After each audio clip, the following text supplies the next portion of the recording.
Este año, hermanos, que estamos iniciando, bueno, ya que hemos iniciado propiamente, vamos a dedicar un domingo en cada mes a poder estudiar a la luz de la palabra algunas pautas para el desarrollo y el crecimiento de la iglesia.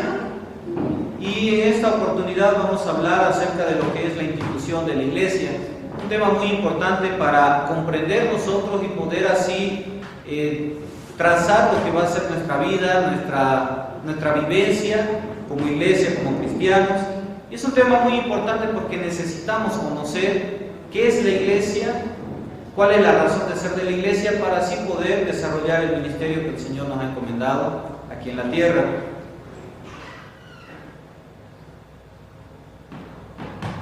Por lo tanto, hermanos, en primer lugar, a manera de introducción, podemos decir que el Señor Jesucristo dejó un propósito para la iglesia al momento de dejar la tierra.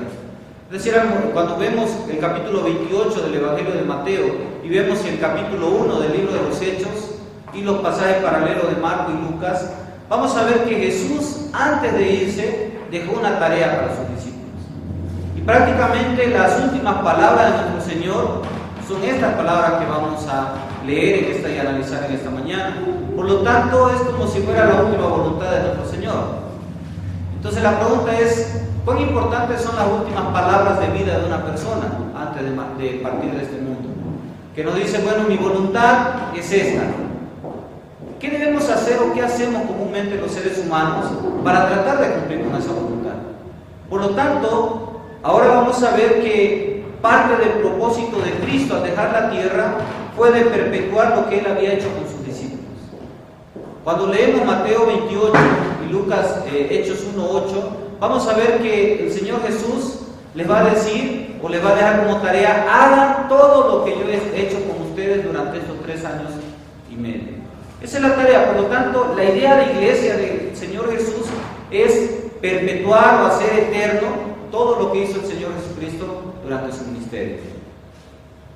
Por lo tanto, nos deja una misión. En primer lugar, esta misión es hacer discípulos, como vamos a ver más adelante. Entonces, si alguien nos pregunta ¿por qué está la iglesia en la tierra?, nuestra respuesta es para hacer discípulos. Esa es nuestra razón de ser como iglesia. No tanto para hacer culto, para hacer servicios, sino formar y capacitar discípulos idóneos o similares a lo que fue la vida de nuestro Señor Jesucristo. Esa es nuestra tarea. Algunas instrucciones precisas que vamos a ver a continuación. ¿Cómo debemos hacer discípulos? ¿O cómo es la tarea o cómo es la manera en la cual, o la metodología en la cual vamos a hacer discípulos? La iglesia necesita multiplicarse.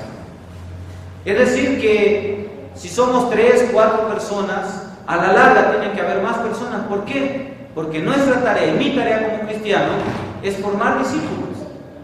Y vamos a ver una gran diferencia entre lo que es un discípulo y lo que es un cristiano creyente común y corriente.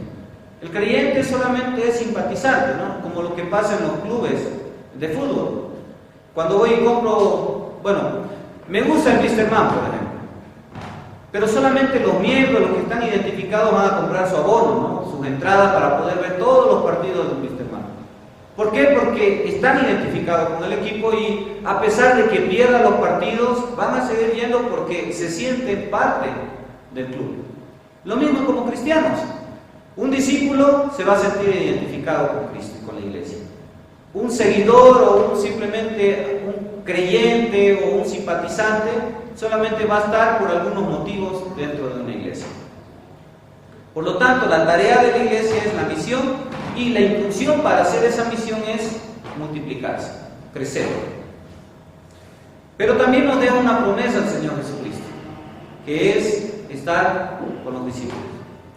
Cuando vamos a ver el final del versículo 20 del capítulo 28 de Mateo, va a decir el Señor Jesús: y he aquí yo estoy con ustedes todos los días hasta el fin del mundo. Por lo tanto, la pregunta es: ¿con quiénes va a estar el Señor Jesús? ¿Con todos los cristianos? Sí, pero en especial o el mayor énfasis es en aquel que está cumpliendo la misión para la cual el Señor Jesús dejó a la iglesia en el mundo. Para entenderlo mejor, nuestros papás siempre nos van a cuidar como hijos, ¿verdad? Pero ¿qué pasa si me hace una promesa mi papá y me dice, hijo, si tú estudias, yo voy a velar para que nada te falte en la vida? Si el hijo no estudia, ¿será que el papá va a estar pendiente de su hijo? Quizás sí, porque es su papá, ¿verdad? Y porque le ama. Pero cuando el hijo responde a la promesa, al pacto que han hecho, el papá va a hacer todo para que el hijo esté bien. Lo mismo vamos a ver en Mateo 28. Entonces, esta promesa de estar con ellos o con nosotros no es aplicable directamente para todo cristiano. El mayor énfasis es para el que está haciendo la misión, que es hacer discípulos.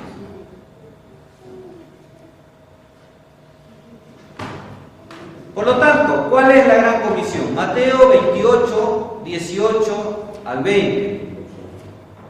Mateo 28, 18 al 20.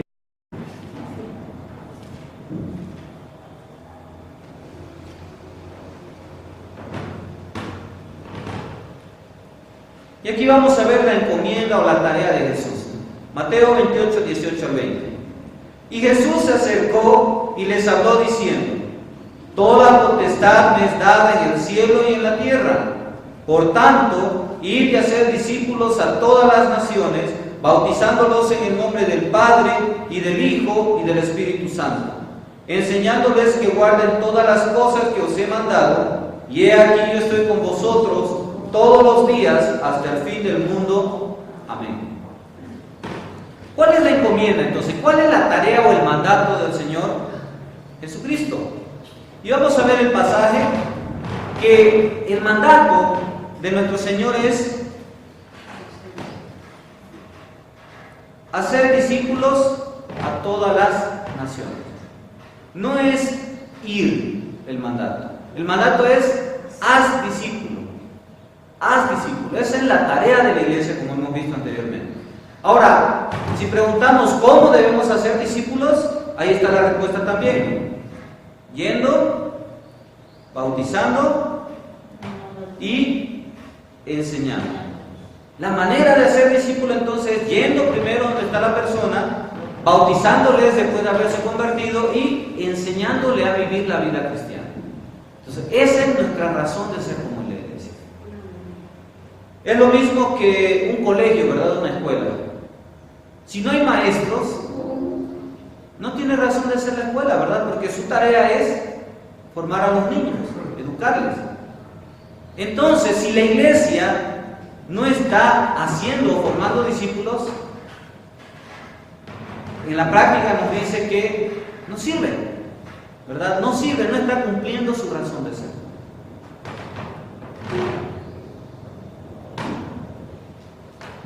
¿Cuál es el mandamiento principal entonces? Como vimos, es hacer discípulos. ¿Dónde? Nos dice en todas las naciones. En todo lugar propiamente, porque la palabra nación aquí es etnia, y la palabra etnia significa en cualquier lugar. A cualquier lugar debo ir como cristiano para formar discípulos. Ese es el mandamiento principal que nos deja el Señor Jesucristo. Ahora, ¿cuál es la promesa de Jesús? Veamos el texto, Mateo 28, 18 al 20. ¿Cuál es la promesa? Entonces, la tarea es: vayan y hagan discípulos. ¿Cuál es la promesa de Cristo? He aquí, yo estoy con vosotros todos los días. ¿Hasta cuándo? Hasta el fin del mundo. Esta palabrita, he aquí, en el Nuevo Testamento es muy importante. Mateo la va a utilizar cuando quiere decir: oye, mira lo que te estoy diciendo, o presta atención a esto que te voy a decir porque es muy importante. Entonces aquí nos dice: vayan y hagan discípulos, pero ojo, o presta atención a esto, yo voy a estar contigo todos los días hasta el fin del mundo. Entonces la pregunta, hermanos, si nuestra tarea es hacer discípulos, ¿qué nos va a pedir si nosotros como iglesia, como cristianos decimos: yo quiero responder al llamado de Cristo? Nada. ¿Por qué? Porque la promesa está allí. Yo voy a estar con ustedes. Y podemos poner múltiples excusas, ¿verdad? Pero somos pocos. yo voy a estar con ustedes hasta el fin del mundo. Pero no tenemos economía, yo voy a estar con ustedes hasta el fin del mundo. Pero no sabemos mucho, yo voy a estar con ustedes hasta el fin del mundo. Pero hay persecuciones, yo voy a estar con ustedes hasta el fin del mundo. Entonces, nos llama a una tarea ya ganada propiamente, con todo para ganar. Entonces, prácticamente sería como jugar un partido de fútbol y que el árbitro nos diga, vayan a jugar, entren a la cancha y ustedes van a ganar, metan o no metan goles. Entonces no hay cómo perder en esta tarea que el Señor nos ha encomendado. La promesa hasta el fin del mundo nos dice que aún en toda nuestra vida, momentos buenos, difíciles, Cristo va a estar con nosotros. Hechos 1:8.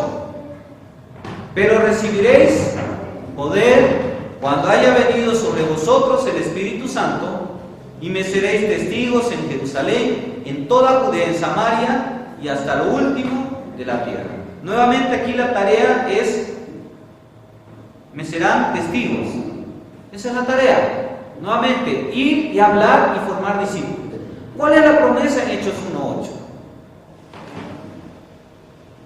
¿Qué vamos a recibir? Poder. Y aquí está la promesa, recibirán poder. ¿Cuál es ese poder? El Espíritu Santo. Van a recibir poder. Vayan y hagan discípulos y yo les voy a dar el poder para hacerlo. ¿Y cuál es ese poder? El Espíritu Santo. Nos va a dar valentía por medio del Espíritu Santo. Pero ojo, este poder del Espíritu Santo en Hechos 1:8 y en Mateo 28 no es solamente para hacer milagros o hacer otras cosas prodigiosas. El énfasis aquí es testificar. ¿Por qué? Porque la palabra aquí que utiliza el apóstol Lucas cuando dice me serán testigos, la palabra es mártir. De allí viene la palabra mártir en castellano. Y en un inicio la palabra mártir era alguien que hablaba, que contaba un testimonio. La idea era de un tribunal donde se llamaba al testigo que había presenciado todo para declarar a favor de algo. Y con el tiempo, después de Hechos 8:1, cuando muere Esteban y muchos de los otros hermanos que murieron a lo largo de la historia, la palabra mártir llegó a significar a alguien que muere por lo que ha visto, por lo que ha oído, y defiende hasta las últimas consecuencias ese testimonio. Por lo tanto, me dice que mi tarea es ir y hacer discípulos a cualquier lugar, aunque mi vida corra peligro, y el Espíritu Santo me va a dar la fuerza necesaria para cumplir la tarea. Entonces, qué grande promesa, o qué gran promesa que Cristo estará con nosotros y que el Espíritu Santo nos dará el poder para cumplir esta tarea. Cuarto lugar, el propósito de Dios. Segunda de Pedro 3:9.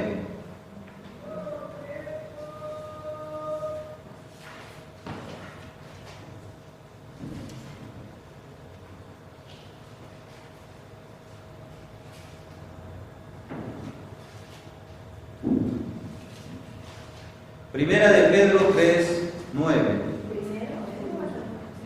Segunda de Pedro. Segunda de Pedro 3:9. Nos dice, el Señor no retarda su promesa, según algunos la tienen por tardanza, sino que es paciente para con nosotros, no queriendo que ninguno perezca, sino que todos procedan al arrepentimiento. ¿Qué nos dice el pasaje? ¿Cuál es el propósito de Dios? ¿Qué es lo que Dios anhela y por qué Cristo nos dijo, hagan discípulos? ¿Cuál es el deseo de Dios según 2 de Pedro 3:9? Que tengamos más tiempo. Que tengamos más tiempo, ¿para qué? Para arrepentirnos y enseñar. Que todos, dice, procedan al arrepentimiento. El deseo de Dios es que toda persona, sin importar clase social, pensamiento, etnia, se arrepienta. Ese es el deseo de Dios. Y por eso Jesús nos dejó la tarea. Vayan y hagan discípulos a todo lugar. Ahora, a veces decimos, ¿no? Ya que el Señor Jesús prometió hace 2000 años que volvería. ¿Dónde está el Señor Jesús? Y Pedro no va a decir, no lo tomen esto por tardanza, sino que es parte de la misericordia de Dios. Que cada día da más tiempo. ¿Para quiénes? En primer lugar, para las personas que no conocen, y en segundo lugar, para nosotros. Hermanos, cada día que recibimos un día más de vida y que el Señor no viene, es como que Jesús me dice, te doy un día más de oportunidad para que hables. Te doy este día más para que puedas dar testimonio a las personas. Esa es la misericordia de Dios para nosotros. ¿Por qué? Porque imaginemos, así como el papá un día dice, bueno, estudia, hijo, y yo te voy a dar todo para que puedas estudiar. Un día el hijo va a dar cuenta si es que no estudia, ¿verdad? Y va a tener que enfrentar las consecuencias de su desobediencia. Hermanos, nosotros también como cristianos vamos a dar cuentas a Cristo del por qué hicimos o no hicimos algo. En este caso, la gran comisión. Cristo me dice, ve y haz discípulos. Ojo, el mandamiento, al igual que en el cuartel, que en el ejército, no es opcional. Los varones que han ido, ¿verdad? Saben que si el antiguo, el sargento o el oficial decía, tienes que hacer esto, era así, señor, y había que hacerlo. ¿Qué pasaba si no se hacía? Atenerse a las consecuencias del castigo. Lo mismo, hermano, cuando partamos de ese mundo, voy a dar cuenta no de mi vida pasada, no de lo que hice antes de conocer a Cristo, porque ya ha sido borrado todo eso, pero sí de todas las instituciones que el Señor nos dejó. En primer lugar, ¿qué hiciste con el mandato de hacer discípulos? ¿Cuántos discípulos formaste? Esa será nuestra pregunta ese día. ¿Cuántas personas llegaron a los pies de Cristo? Por tu vida y por el hablar que hacías cada día del Evangelio. Por eso nos muestra que hay misericordia en Dios para la persona que no conoce y para mí como cristiano que quizás no he hablado todavía. Por lo tanto, el propósito es que la iglesia experimente el crecimiento y la multiplicación. ¿Por qué? Si una persona aquí en la zona se convierte, va a venir a la iglesia, ¿verdad? Va a venir a este lugar y vamos a ser más cristianos. Entonces, el propósito de Dios no es de que la iglesia crezca para que sean más personas. El propósito de Dios es que la iglesia crezca porque así el reino de los cielos crecerá también. Y habrá más personas viviendo un día con Dios, con Cristo.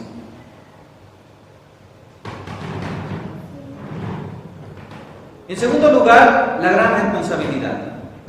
Vamos a ver algunas cosas que debemos hacer nosotros o tomar en cuenta como cristianos. La gran responsabilidad de la iglesia o del cristiano es comprender nuestro deber. Hermanos, tenemos una tarea. No puedo cumplir la tarea si no entiendo mi deber primero. Si Cristo se hubiera ido y no nos hubiera dicho nada, éramos inocentes. Porque si nos reclamaba, le podía decir, pero Señor, no me dijiste nada para hacer. Pero ahora tengo un gran deber, una gran responsabilidad.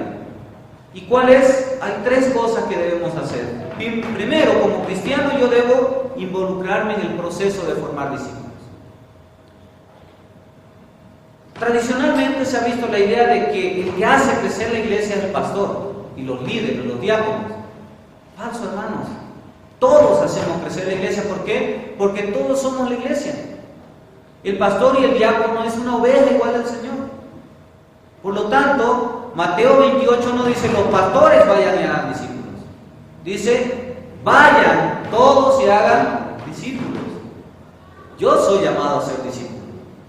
Tú eres llamado a formar discípulos también. Entonces, la pregunta es, ¿cómo me involucro en formar discípulos? Y vamos a ver esto en próximos domingos, ¿cómo me voy a involucrar para hacer o formar discípulos? Porque todos tenemos dones y capacidades y talentos. Entonces quizás alguien no se va a poder parar enfrente y predicar, ¿verdad?, a una multitud. No todos tienen ese don, ese llamado. Pero quizás yo tengo el don de servicio. Entonces, sirviendo en la comunidad, en mi trabajo, en mi casa, voy a ganar almas para Cristo, voy a testificar por medio de ese ministerio.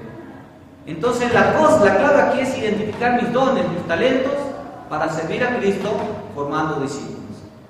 Segundo, hacer lo posible de mis manos.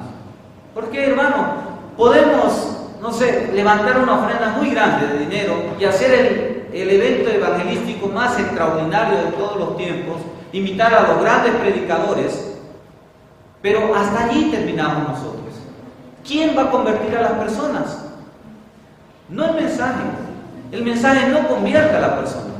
Nosotros, por más que querramos que nuestra familia se salve, no vamos a poder cambiar su manera de pensar. ¿Quién va a hacer ese trabajo? Dios. Dios hace lo imposible. En mis manos está hacer lo posible. Somos una iglesia. Nuestra tarea, hacer discípulos. Somos pocos, el Señor lo sabe. No tenemos mucha economía, el Señor lo sabe. Con todo lo que tenemos, haremos lo que está en nuestras manos para alcanzar las almas. Y el Señor hará las grandes cosas que nosotros no podamos hacer. En segundo lugar, debemos reconocer también nuestra naturaleza. Hermanos, ¿la iglesia qué es? ¿Es una institución o es un cuerpo? Es un cuerpo. Somos un cuerpo vivo, nos dice la palabra en Efesios. Y por lo tanto, ¿quién es la cabeza? Cristo.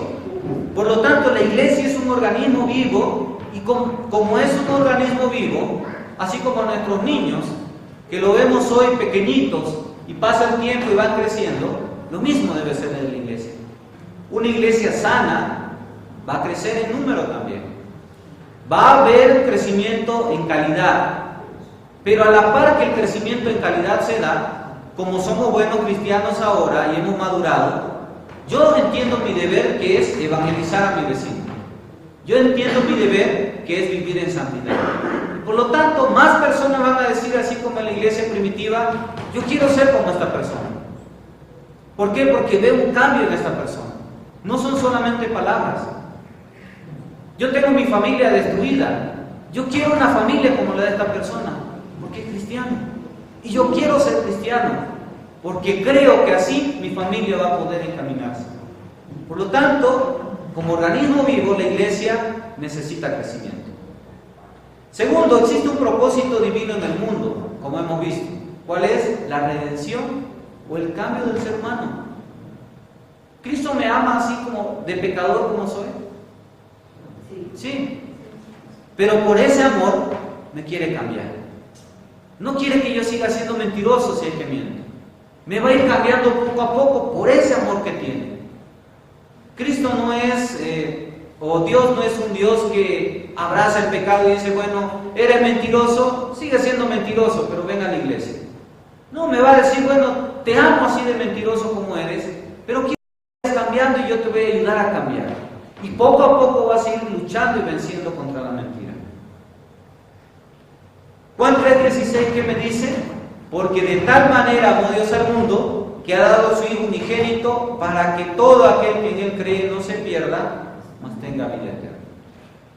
El propósito de Cristo, hermano, con la iglesia es alcanzar a toda persona para ser salvo. Para eso estamos nosotros. Es como que tengamos la medicina para el cáncer y ahora debemos compartirla, porque si no, nadie se salvará. Hay algunos paradigmas o algunas pautas que nos dan los libros y muchas personas, muchas iglesias que están haciendo para crecer. Pero en primer lugar debo entender que el cumplimiento de la gran comisión es el plan de Dios para esta su iglesia, hermano. Dios tiene un plan para esta iglesia, para Cristo Salvador. Y quizás es un plan diferente para Villa Galindo. Tiene planes diferentes para cada uno de nosotros incluso. Y por lo tanto, debo entender que hay una tarea. ¿Cuál es la tarea? Hacer discípulos. Ese plan no va a cambiar para ninguna iglesia. Toda iglesia y todo cristiano tiene esta tarea. Ahora, ¿quiénes son los protagonistas? ¿Quiénes deben hacer la tarea? ¿Todos o toda la iglesia? Todos, sin excepción. No hay aquí de que yo no tengo el don o yo no he ido a un seminario. La palabra me dice, haz obra de evangelista. Aunque no tengas el don, tienes que evangelizar. ¿Cuál es la manera entonces? El crecimiento. Ahora, juzguemos nosotros, analicémonos nosotros como iglesia. ¿Estamos cumpliendo la tarea? ¿Estamos creciendo? Entonces estamos en desobediencia. y un día daremos cuenta al Señor. ¿Cuántos años lleva la iglesia en este lugar? Ya 23 años. Ahora, en 23 años, ¿cómo debería ser el número de esta iglesia?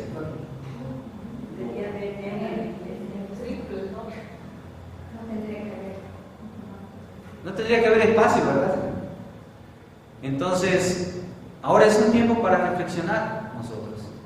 Y ahora, vayamos, quitemos la culpa global. Y pues quiero excusarme quizá y decir, yo he hecho mi tarea. ¿Cuántos cristianos se han formado por tu ministerio personal? ¿A cuántas personas has guiado a los pies del Señor?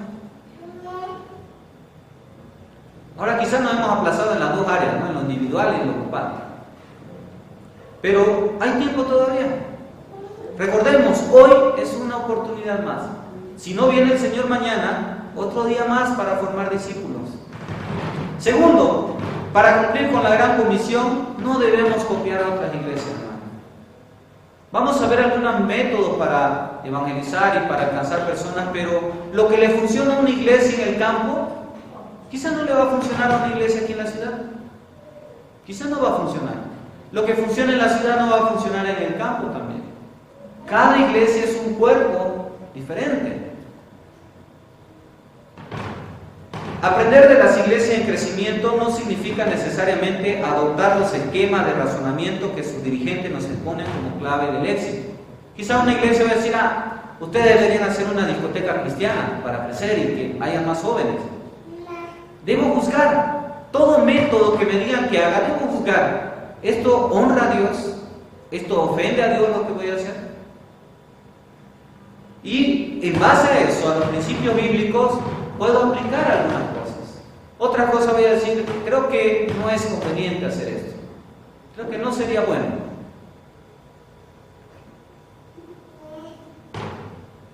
Hechos 2:47, la última parte, nos muestra que el crecimiento lo da Dios.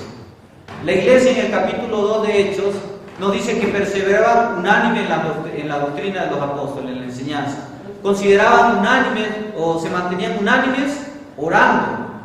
Estaban unánimes partiendo el pan en las casas. Estaban unánimes alabando al Señor. Unánimes teniendo favor con el pueblo. Pero ¿qué nos dice el final del capítulo 2, versículo 47? El Señor añadía cada día a la iglesia los que habían de ser salvos. Hermanos, un ejemplo muy fácil. Nuestro hermano Israel es un pastor de ovejitas. Y yo también. Pero resulta que yo soy un sinvergüenza que me gusta comer carne de oveja. Y los dos somos cuidantes. Y resulta que cuando la hermana Daisy me ha traído a cuidar sus ovejas, tenía 3 ovejas ella, y yo me comí 2. Y cuando vino a reclamar sus ovejas, yo le dije, ¿sabe qué, señora? Va a disculpar, pero se perdieron sus ovejitas. La hermana Mónica tiene 3 ovejas también y quiere darle a un cuidante. ¿A quién cree, si es amiga de la hermana Daisy, a quién cree que le daría a cuidar las ovejas? ¿A quién le daría, hermana Mónica? A Israel, ¿verdad? ¿Por qué? Porque yo me las como. Entonces, lo mismo, hermanos, el Señor es dueño de todas las almas. Entonces, el Señor va a colocar las almas o las personas para ser salvas en una iglesia donde se les trate bien y se les cuide. En una iglesia donde se esté viviendo, tratando de vivir en santidad. En una iglesia que esté esforzándose para entender el reino de Dios. ¿Por qué? Porque si mete en un lugar donde esta iglesia es peleonera, es envidiosa, se va a corromper esa persona. Y es más, algunos van a decir, no, así como esta iglesia, si así son los cristianos, gracias, prefiero seguir siendo como soy. Por lo tanto, el Señor añade. Nosotros hacemos todo de nuestra parte, pero el Señor es el que trae las almas para ser salvas. 1 Corintios 3:6 nos dice también, yo planté, Apolo regó, pero el crecimiento lo ha dado Dios. Hermanos, quizás vamos a trabajar y evangelizar y quizás van a haber personas que no se conviertan. Pero un día va a venir otro pastor, otro liderazgo, otros hermanos y quizás esos frutos que se sembraron, esa semilla que se sembró en el barrio, va a dar su fruto en mucho tiempo. Y quizás algún día todo el barrio va a ser cristiano, no lo sabemos en los planes de Dios. Pero sí, mi tarea es vivir en santidad, evangelizar, cumplir la tarea, y el Señor hará lo demás. Por lo tanto, como cristianos, hermanos, solo somos colaboradores de Dios. Solo somos los que hacemos parte de la tarea. Qué gran bendición que el Señor nos llamó a ser sus ayudantes. La palabra nos dice que aún los ángeles anhelan compartir el Evangelio. Pero el Señor le dio gusto de que sea el ser humano el que comparta. Ahora, hermanos, cuidemos de no rechazar lo que los ángeles anhelan hacer. Mi conclusión es cambiando y yo te voy a ayudar a cambiar. Y poco a poco vas a ir luchando y venciendo contra la mentira. Juan 3:16, ¿qué me dice? Porque de tal manera amó Dios al mundo que ha dado a su Hijo unigénito para que todo aquel que en Él cree no se pierda, mas tenga vida eterna. El propósito de Cristo, hermano, con la iglesia es alcanzar a toda persona para ser salvo. Para eso estamos nosotros. Es como que tengamos la medicina para el cáncer y ahora debemos compartirla, porque si no, nadie se salvará. Hay algunos paradigmas o algunas pautas que nos dan los libros y muchas personas, muchas iglesias que están haciendo para crecer. Pero en primer lugar debo entender que el cumplimiento de la gran comisión es el plan de Dios para estas iglesias. Dios tiene un plan para esta iglesia, para Cristo Salva. Y quizás un plan diferente para Villagalindo. Tiene planes diferentes para cada uno de nosotros incluso. Y por lo tanto, debo entender que hay una tarea. ¿Cuál es la tarea? Hacer discípulos. Ese plan no va a cambiar para ninguna iglesia. Toda iglesia y todo cristiano tiene esta tarea. Ahora, ¿quiénes son los protagonistas? ¿Quiénes deben hacer la tarea? ¿Todos o toda la iglesia? Todos, sin excepción. No hay aquí de que yo no tengo el don o yo no he ido a un seminario. La palabra me dice, haz obra de evangelista. Aunque no tengas el don, tienes que evangelizar. ¿Cuál es la manera entonces? El crecimiento. Ahora, juzguemos nosotros, analicémonos nosotros como iglesia. ¿Estamos cumpliendo la tarea? ¿Estamos creciendo? Entonces estamos en desobediencia. Y un día daremos cuenta al Señor. ¿Cuántos años lleva la iglesia en este lugar? Ya 23 años. Ahora, en 23 años, ¿cómo debería ser el número de esta iglesia?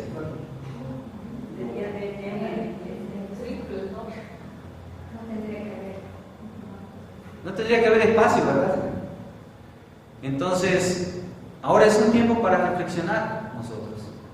Y ahora, vayamos, quitemos la culpa global.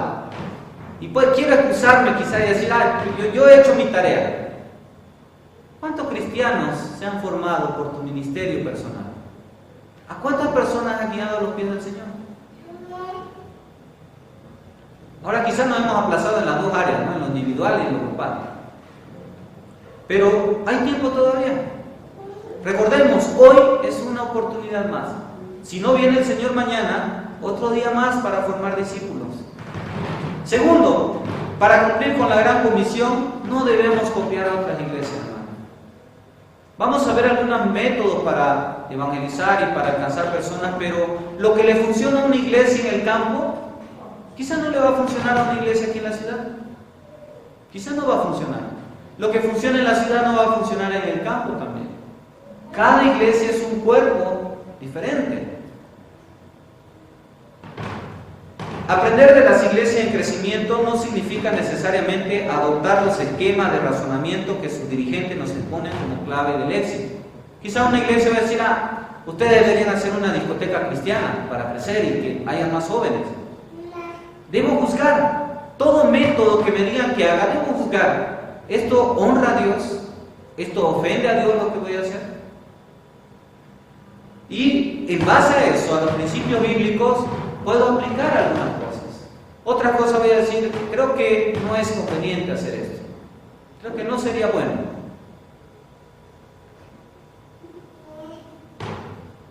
Hechos 2:47, la última parte, nos muestra que el crecimiento lo da Dios. La iglesia en el capítulo 2 de Hechos nos dice que perseveraban unánime en la doctrina de los apóstoles, en la enseñanza. Consideraban unánimes o se mantenían unánimes orando. Estaban unánimes partiendo el pan en las casas. Estaban unánimes alabando al Señor. Unánimes teniendo favor con el pueblo. Pero ¿qué nos dice el final del capítulo 2, versículo 47? El Señor añadía cada día a la iglesia los que habían de ser salvos. Hermanos, un ejemplo muy fácil. Nuestro hermano Israel es un pastor de ovejitas, y yo también. Pero resulta que yo soy un sinvergüenza que me gusta comer carne de oveja, y los dos somos cuidantes. Y resulta que cuando la hermana Daisy me ha traído a cuidar sus ovejas, tenía 3 ovejas ella, y yo me comí 2. Y cuando vino a reclamar sus ovejas, yo le dije, ¿sabe qué, señora? Va a disculpar, pero se perdieron sus ovejitas. La hermana Mónica tiene 3 ovejas también y quiere darle a un cuidante. ¿A quién cree, si es amiga de la hermana Daisy, a quién cree que le daría a cuidar las ovejas? ¿A quién le daría, hermana Mónica? A Israel, ¿verdad? ¿Por qué? Porque yo me las como. Entonces, lo mismo, hermanos, el Señor es dueño de todas las almas. Entonces, el Señor va a colocar las almas o las personas para ser salvas en una iglesia donde se les trate bien y se les cuide. En una iglesia donde se esté viviendo, tratando de vivir en santidad. En una iglesia que esté esforzándose para extender el reino de Dios. ¿Por qué? Porque si mete en un lugar donde esta iglesia es peleonera, es envidiosa, se va a corromper esa persona. Y es más, algunos van a decir, no, así como esta iglesia, si así son los cristianos, gracias, prefiero seguir siendo como soy. Por lo tanto, el Señor añade. Nosotros hacemos todo de nuestra parte, pero el Señor es el que trae las almas para ser salvas. 1 Corintios 3:6 nos dice también, yo planté, Apolo regó, pero el crecimiento lo ha dado Dios. Hermanos, quizás vamos a trabajar y evangelizar y quizás van a haber personas que no se conviertan. Pero un día va a venir otro pastor, otro liderazgo, otros hermanos, y quizás esos frutos que se sembraron, esa semilla que se sembró en el barrio, va a dar su fruto en mucho tiempo. Y quizás algún día todo el barrio va a ser cristiano, no lo sabemos en los planes de Dios. Pero sí, mi tarea es vivir en santidad, evangelizar, cumplir la tarea, y el Señor hará lo demás. Por lo tanto, como cristianos, hermanos, solo somos colaboradores de Dios. Solo somos los que hacemos parte de la tarea. Qué gran bendición que el Señor nos llamó a ser sus ayudantes. La palabra nos dice que aún los ángeles anhelan compartir el Evangelio. Pero el Señor le dio gusto de que sea el ser humano el que comparta. Ahora, hermanos, cuidemos de no rechazar lo que los ángeles anhelan hacer. En conclusión, hermanos, tenemos una tarea: formar discípulos. Es mi tarea, es tu tarea, y tenemos una ayuda del Padre, el Espíritu Santo, que nos va a dar poder para cumplir esta tarea, y la promesa de Jesús que estará con nosotros hasta el fin del mundo. Quiero invitarle a que nos pongamos en pie, hermanos, para terminar este tiempo.